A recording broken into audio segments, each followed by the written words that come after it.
Welcome everyone to the second game in the Blitz section between Julien Song and Levy Rozman. You can see Levy there in the background.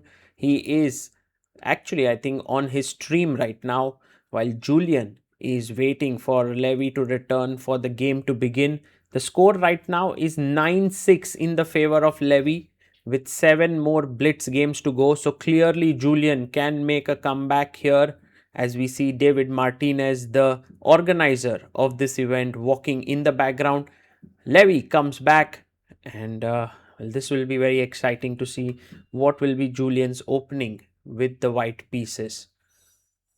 The players are ready. It's 3 minutes plus 2 seconds increment, and we are good to go.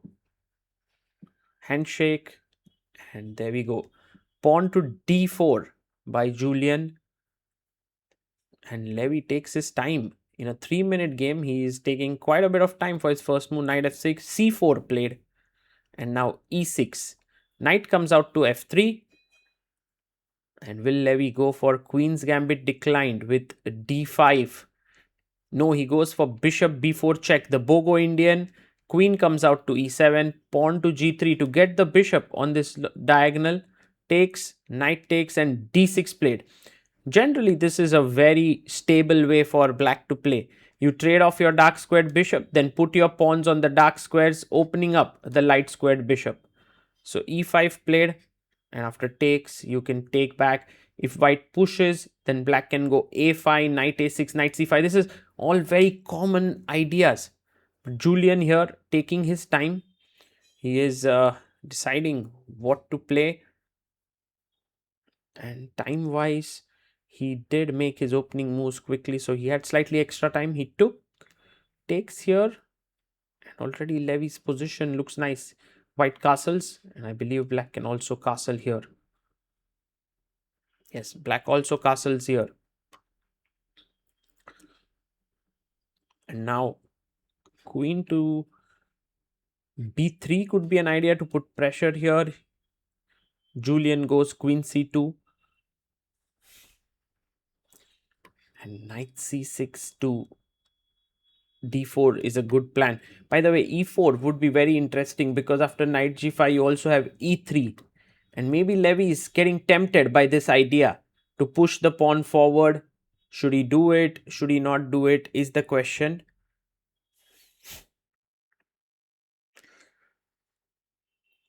And I think it's an important one, which is why he's taking his time here.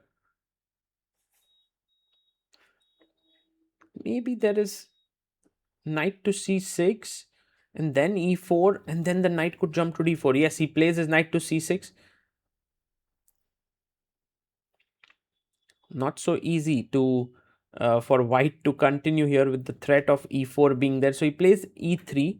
So he stops e4, e3. Bishop comes to g4 for Levy. Now do we just simply push it? a3 played. To stop the knight from coming from b4, could also eventually settle down on the d3 square. Black can quickly bring in the rook into the center of the board, also then threatening the move e4 at some point. He goes h6. Now b4 played. A nice move there, gaining space. Both players playing really good chess, good quality chess, and the opening is very balanced as of now.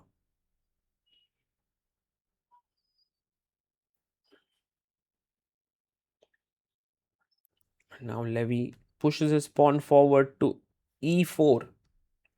I think knight d4 is a must.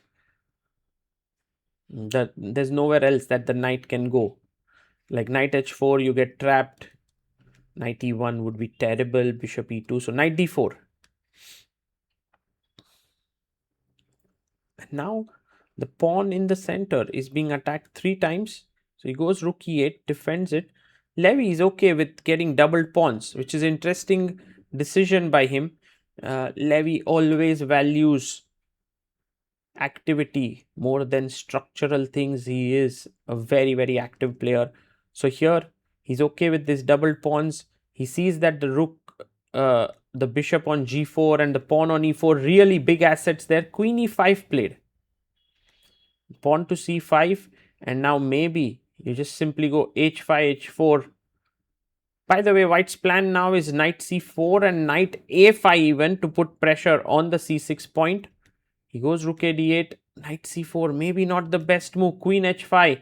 He had to actually play h3, so h3, knight b3, knight d4, but he goes here, knight a5 and bishop f3. So Levy is now playing here with a lot of risk. He's giving up this pawn, he's playing for the crowd.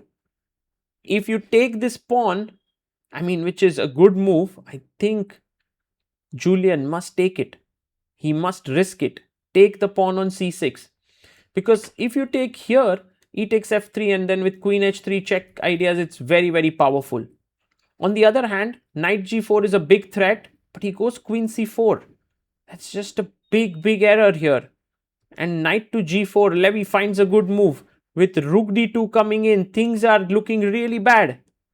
He goes h3 and now knight takes f2 is an insane move. He finds it. Beautiful move by Levy Rozman. And you know what? He has these videos with titles GM Levy on his videos. But this game, he's really played like a GM. Knight f2. If king f2, he wants to swoop in his rook to d2. g2 is hanging. If you take here, queen takes f3 is very strong. Somehow Julien's position is completely destroyed. And you can see there the body language of the players itself says that Julien Song is utterly lost here. Time wise, he has some time still left, but what to do? There's absolutely nothing much to be done in this position.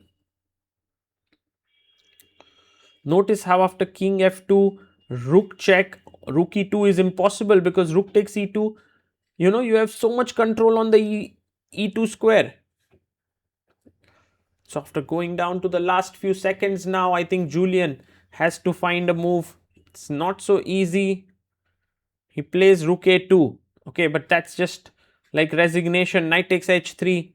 Check is falling. Levy chops it off. King f1.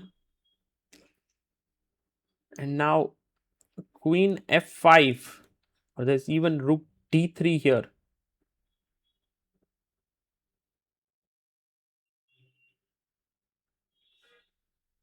So he takes, and now king takes, knight to g5 with the idea of queen h3 should do the trick. He goes queen f3 check, king takes rook, and now to deliver the final blow, rook e5 should do the job with rook h5 coming up. There's just no way to stop it. The g pawn doesn't move because it's pinned. No one to stop there, and Levy Rozman scores a beautiful win, taking the score now to 10-6. Truly a very, very nice game by Levy there. And Julien, well, he should have taken the pawn on c6. He decided to play queen c4, and then knight g4 takes on f2 was an excellent, excellent decision by Levy Rozman. Played like a grandmaster in this one.